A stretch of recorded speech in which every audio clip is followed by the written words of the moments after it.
President Biden visited a farm in Illinois today to highlight how the war in Ukraine is raising food prices around the world. Meanwhile, the war is pushing previously neutral countries to seek the defensive umbrella of NATO. Nick Schifrin joins me now from the city of Dnipro in southeastern Ukraine. So, Nick, hello. And let's start with this question of food. Why is Ukraine's food so important to the world?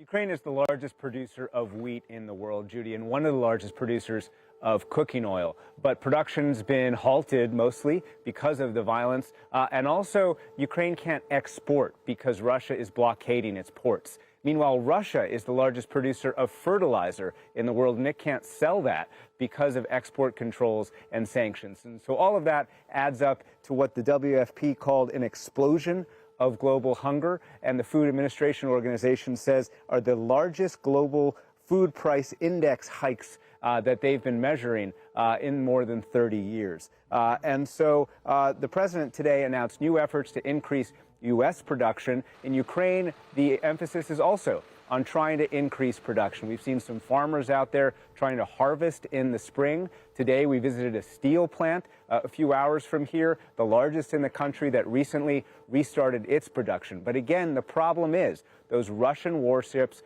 off the coast of Odessa in the Black Sea. That means that none of those farmers, none of the steel plants can export to where they usually do via ship. And that means they're turning to trains overland into Europe. That is much more expensive and takes a lot longer than it usually does, Judy, which means these global food problems will continue. So complicated. And Nick, last night you were reporting on the progress that had been made by the Ukrainians in the city of Kharkiv in the east. But tell us about where you are now in the south and the east. What does it look like there? And what is President Zelensky saying? Yeah, so in the east, Russians are making gains in the critical city of Izum. They're pushing out a little bit to the west, and that's important for their supply lines down in the Donbass. Where we are in the south, in and around the area of Kherson, the lines are pretty static, according to Ukrainian officials. But the mood, Judy, at the top is positive.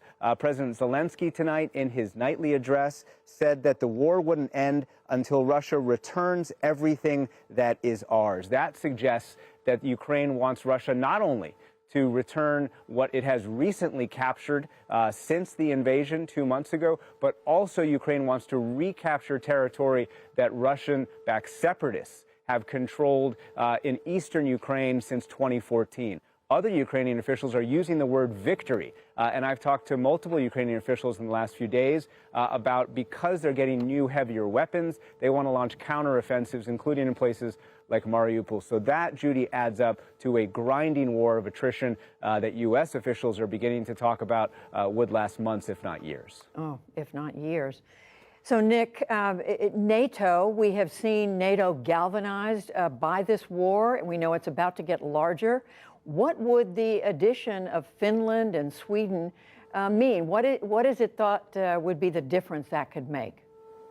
Yeah, so Finland and Sweden are both over the next 24 to 48 hours expected to announce they will join NATO. And the most senior NATO officials I speak to say that at the very top, they have been frankly shocked at how quickly things have changed. Finland and Sweden have been integrated into NATO for a few years, but it's really a generational shift for these governments to choose to join the NATO alliance. And it is the opposite of what Putin has wanted. This will mean more countries in NATO, including on Russia's border. Judy? And you're right. This is exactly what Vladimir Putin did not want, but it's happening. Nick Schifrin reporting tonight for us from southeastern Ukraine. Nick, stay safe. Thanks a lot. And a reminder, Nick's reporting and our ongoing coverage of Ukraine is supported in partnership with the Pulitzer Center.